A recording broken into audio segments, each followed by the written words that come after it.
রাত নামলেই বাবা মায়ের ঘর থেকে চিৎকার শুনতে পেতাম। একদিন আমি ঠিক করলাম যে ওরা কি নিয়ে ঝগড়া করছে তা দেখতে যাব। আমার বাবা মায়ের ঘরটা আমার ঘরের পাশেই ছিল, আর আমার ঘরে একটা জানালা ছিল যা সরাসরি ওদের ঘরে ঢুকে গিয়েছিল। জানালাটা খুব পুরনো ছিল না, কিন্তু দুটো বা তিনটি ছিদ্র ছিল। আমি ছিদ্র দিয়ে ভেতরে উকি দিয়ে দেখলাম বাবা মাকে কিছু একটা করতে বলছেন। মা রাজি হচ্ছিল না। হঠাৎ বাবা মাকে এমন কিছু দেখালেন যার ফলে মা আর প্রতিরোধ করতে পারছিলেন না, আর তিনি রাজি হলেন। ওদের এভাবে দেখে আমারও চুলকানি শুরু হয়ে গেল, আর আমি হাত দিয়ে শান্ত করলাম। কিন্তু বাবা আমাকে তা করতে দেখলেন।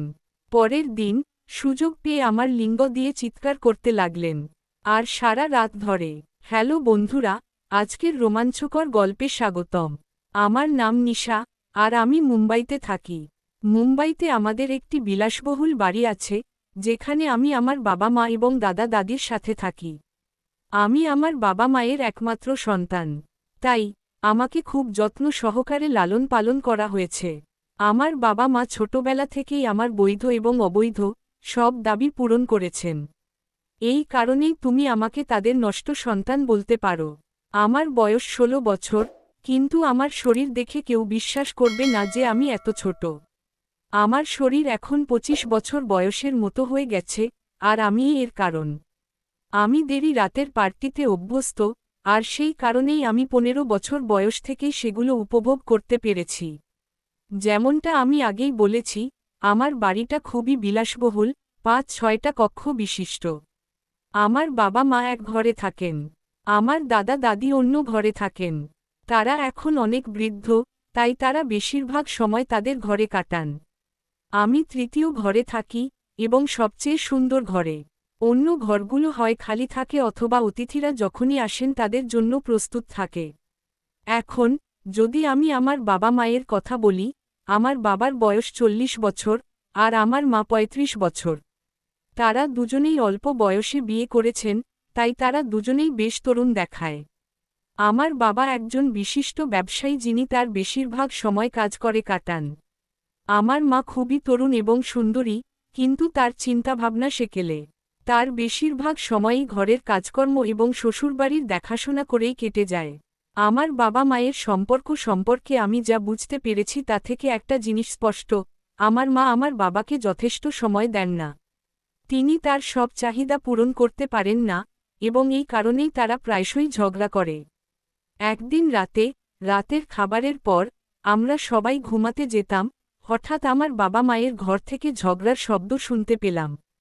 তাদের ঘরটি আমার ঘরের পাশে ছিল, তাই আমি স্পষ্ট শুনতে পাচ্ছিলাম, এবং ঝগড়া আরও খারাপ হচ্ছিল। বন্ধুরা, এটা প্রথমবার ছিল না যে তারা ঝগড়া করছিল। কিন্তু আমি এখনও জানতে চেয়েছিলাম যে তারা কি নিয়ে ঝগড়া করছে। প্রথমে আমি ভেবেছিলাম আমার বাবা মাকে সরাসরি জিজ্ঞাসা করা উচিত, কিন্তু তারপর বুঝতে পারলাম যে তারা আমার সামনে লজ্জা পাবে। তাই আমি জিজ্ঞাসা করা ঠিক মনে করিনি।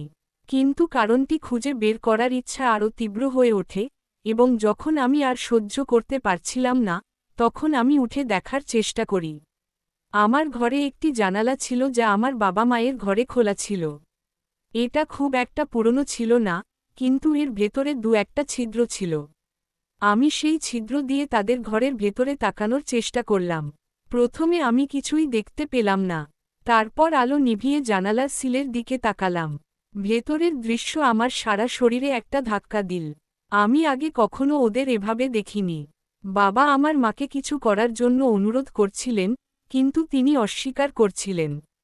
এখন আমার চোখ ঘটনাস্থলের দিকে স্থির ছিল, এবং আমি চাইলেও ওদের ছিঁড়তে পারছিলাম না। তারা কথা বলছিল, কিন্তু আমার মনোযোগ অন্যত্র। আমার হৃদয় ধড়ফড় করছিল।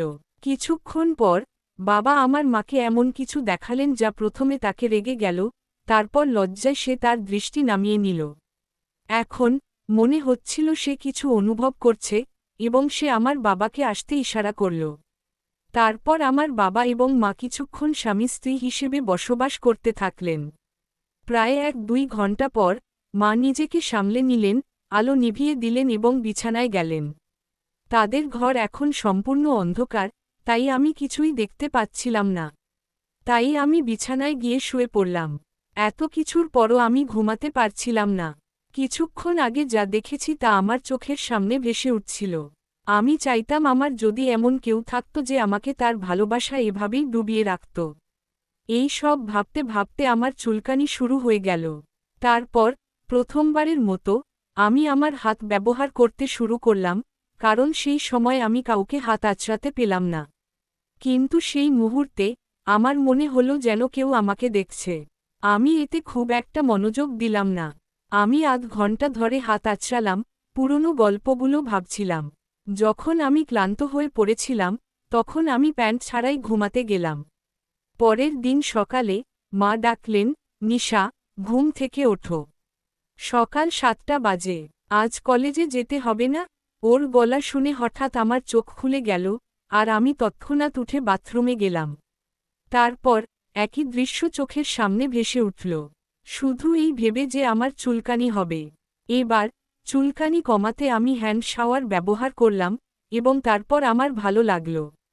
যাই হোক, কোনোভাবে আমি কলেজের জন্য প্রস্তুত হলাম, আমার পোশাক পরে বেরিয়ে এলাম। ডাইনিং টেবিলে বাবার সাথে দেখা হলো। আমি সবসময় তাকে শুভ সকালের শুভেচ্ছা জানালাম। তাই সেদিন আমিও তাকে একইভাবে শুভেচ্ছা জানালাম এবং নাস্তা খাওয়ার জন্য তার পাশের চেয়ারে বসলাম। আমার কলেজ বাস শীঘ্রই আসছিল, তাই আমি তাড়াতাড়ি নাস্তা শেষ করে বাইরে দাঁড়িয়ে রইলাম। কিন্তু আজ বাবাকে ছেড়ে যেতে আমার আর ইচ্ছে করছিল না। কিছুক্ষণ ভেবে আমি ঘরের ভেতরে গিয়ে অজুহাত দিলাম যে আমার কলেজ বাস চলে গেছে। যখনই বাস মিস করতাম, বাবা আমাকে স্কুলে নামিয়ে দিতেন। এই কথা শুনে মা বললেন, নিশা, তোমার বাবাকে বলো সে তোমাকে স্কুলে নামিয়ে দেবে। আমি খুশি হয়ে বাবার ঘরে চলে গেলাম। আমি তাকে সবকিছু বললাম, এবং সে আমাকে কলেজে নামিয়ে দিতে রাজি হল। আমি বললাম, বাবা, তাড়াতাড়ি তৈরি হও, আমার দেরি হয়ে যাচ্ছে। বাবা বললেন, তুমি স্কুটারটা বের করো, আমি শার্ট পরে ফিরে আসব। আমি তাড়াতাড়ি স্কুটারটা বের করে বাইরে দাঁড়িয়ে তার জন্য অপেক্ষা করতে লাগলাম। বাবা সাধারণত আমাকে কলেজে তার গাড়িতে নামিয়ে দিতেন, কিন্তু সেদিন আমার পীড়াপিড়িতে সে আমাকে স্কুটারে করে নিয়ে যাচ্ছিল। বন্ধুরা, আমার পরিকল্পনা এতদিন পর্যন্ত সফল হয়েছিল, কিন্তু পরবর্তী পরিকল্পনায় কিছুটা ঝুঁকি ছিল। কিন্তু আমি নিশ্চিত ছিলাম যে এটি সফল হবে। আমি তার পিছনে বসে পড়লাম, এবং আমরা কলেজের দিকে রওনা দিলাম। আমার কলেজ বাড়ি থেকে প্রায় 10 কিলোমিটার দূরে ছিল। বাড়ি এবং কলেজের মধ্যে গাড়ি চালানোর পথ অনেক দীর্ঘ ছিল, এবং ভোর হয়ে গিয়েছিল, তাই রাস্তাটি সম্পূর্ণ নির্জন ছিল। বন্ধুরা, গল্পটির পরের পর্ব খুব তাড়াতাড়ি দেওয়া হবে, তাই পরের পর্ব দেখার জন্য চ্যানেলটি সাবস্ক্রাইব করে পাশে থাকুন।